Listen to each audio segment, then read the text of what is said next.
मेरे इस जीवन में जो भी घटनाएं घटित हुई है उसको एक ज्ञान रूपी माला में पिरोकर आपके सामने प्रस्तुत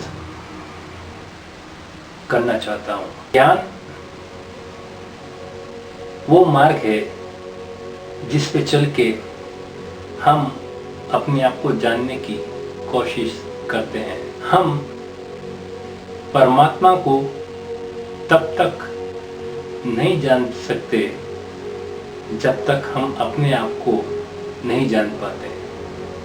इसका मतलब हमें अपने को जानना बहुत जरूरी है। अपने को जानने पर ही परमात्मा को जाना जा सकता है। अपने आप को जानने के कई माध्यम हैं, उसमें से सबसे सरल माध्यम है ध्यान। ध्यान में जप करने से भी हमारी ऊर्जा एक और अग्रसित होने लगती है।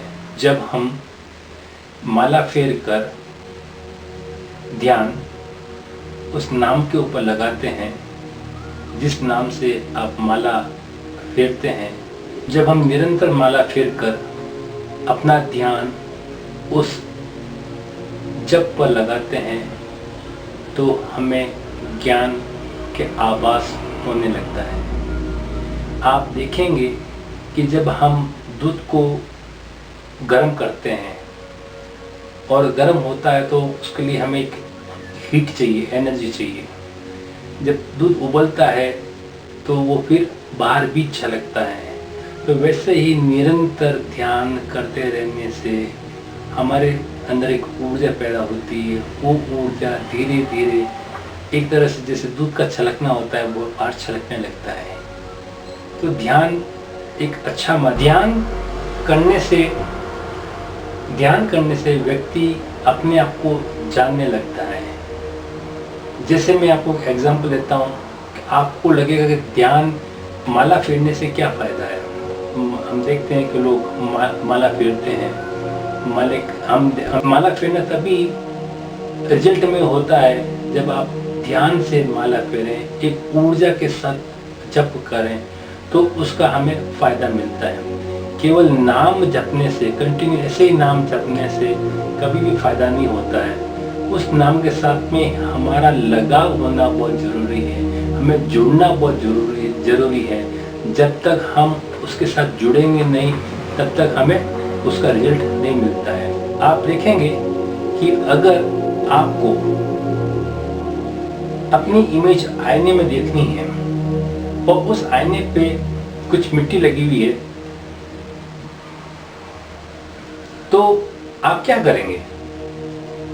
अवश्य ही आप उस आईने को किसी कपड़े के द्वारा सफाई करेंगे। तो जैसे जैसे आप उस आईने को साफ करते रहेंगे, जैसे जैसे आपका प्रतिबिंब उस आईने में दिखने लगेगा। यही माला जपने का उद्देश्य है। आप जितना जप करेंगे मन से जुड़ के, उतना ही आप अपने आप को जानने लगेंगे। जिस दिन आपने अपने आप को जान लिया उस दिन आपने उस परमात्मा को भी जान लिया। तो जो माला है, जो नाम जपना है, एक माध्यम है। जैसे कपड़ा एक माध्यम है आईने को साफ करने का। जैसे ही आईना साफ होता है उसमें आपका प्रतिबिंब दिखाई देने लगता है और सब कुछ तो हमारे अंदर ही है। जैसे कई संतों ने कहा है कि जैसे तिल में तेल है वैसे चकमक में आग।